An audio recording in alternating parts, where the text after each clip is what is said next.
धडा बोलणारी नदी. एक होती मुलगी, तिचे नाव लीलावती. ती चौथीत आणि होती. भारी खोडकर लोक नाचला त्यावेळी असं तिला नाही वाटायचे, पण तिला खोड्या काढायची भारी हौस होती. तिच्या स्वतःच्या मनात येईल ते करायची. तिची इच्छा त्यासाठी मजेशीर याची शोधायची. तिचे घर होते एका गावाच्या टोकाला.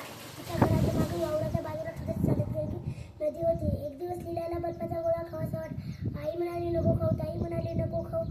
माई म्हणाली नको खाऊ. माई म्हणजे तिची आजी म्हणाली नको खाऊ.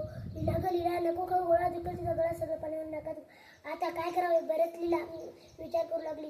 तिच्या एकटी शोधली. ती नदीकडे गेली. नदीला म्हणाली नदी ग नदी. पण नदी कशी बोलणार. मग लीलाच म्हणाली दुखेल गळा खाऊ का नको. पण नदी कशी बोलणार परत लीलाच म्हणाली मग खा की वळत जाण पटकन खा. लीला म्हणाली अगं पण तुझं कसं ऐकू. ताई म्हणाली नको खाऊ. माई म्हणाली नको खाऊ.